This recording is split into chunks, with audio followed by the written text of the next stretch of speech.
మన ప్రభువును రక్షకుడైన యేసయ్య నామములో మీకందరికీ వందనాలు, శుభములు. నేను క్రీస్తు కొరకు దేవుని వాక్యం అనే సత్యముతో సాతాను యొక్క అబద్ధాలను ఎదిరించండి అంటూ డేవ్ ఎగ్నర్ అనే ఓ మంచి మిషనరీ చెప్పినటువంటి శ్రేష్టమైన మాటలు ఇవి. మనకందరికి బాగా సుపరిచితమైనటువంటి అపొస్తలుడైన పౌలు ఎఫెసీయులకు రాసినటువంటి పత్రికలో 6వ అధ్యాయము 10వ వచనము దగ్గర నుంచి చూస్తే, తుదకు ప్రభువు యొక్క మహాశక్తిని బట్టి ఆయన యందు బలవంతులై ఉండుడి, సొంత బలం కాదు.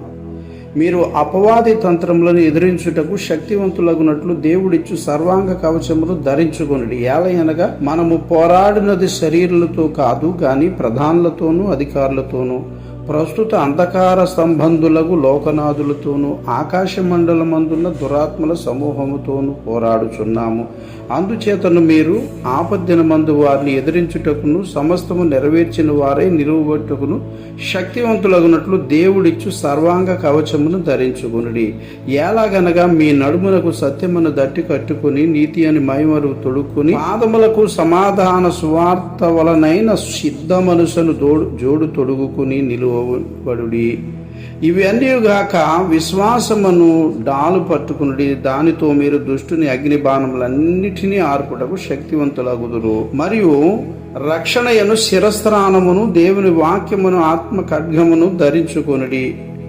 ఆత్మ వలన ప్రతి సమయమందును ప్రతి విధమైన ప్రార్థనను విజ్ఞాపనములు చేయించు ఆ విషయమై సమస్త పరిశుద్ధుల నిమిత్తము పూర్ణమైన పట్టుదలతో విజ్ఞాపన చేయొచ్చు, మెలకుగా ఉండుడి. ఇది పరిస్థితి. ఇప్పుడు మనలో చాలా మందికి ప్రార్థన ఉంటే వాక్యం ఉండదు, వాక్యం ఉంటే ప్రార్థన ఉండదు.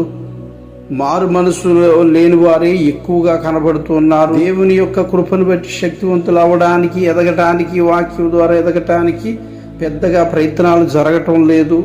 సొంత ప్రయత్నాలే ఎక్కువ జరుగుతున్నాయి. ఎక్కువగా నా అనే అహం కూడా చాలా మందిలో ఎక్కువ చోటు చేసుకుంటూ సాతానును ఎదిరించడం అట్నుంచి సాతాను పక్షపు వారు అయిపోతున్నారు. తెలియకుండానే కొంత అటు కొంత ఇటు అన్నట్టుగాను రకరకాలుగా 2 రకాల ధోరణులు అవలంబించడం అనేటువంటి పరిస్థితి జరుగుతుంది.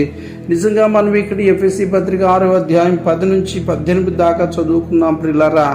ఈ విధంగా మనం అన్ని విధాల పకడ్బందీగా మనం ఆచరించలేక దాన్ని పాటించినట్లయితే తప్పనిసరిగా ఆ సాతాను యొక్క ముందు మనం ఒక భక్తుని మాట చదువుకున్నాం కదండి, దేవుని వాక్యం అనే సత్యముతో సాతాను యొక్క అబద్ధాలను ఎదిరించండి అనేటువంటిది మనకు వీలవుతారు. ఆమేన్.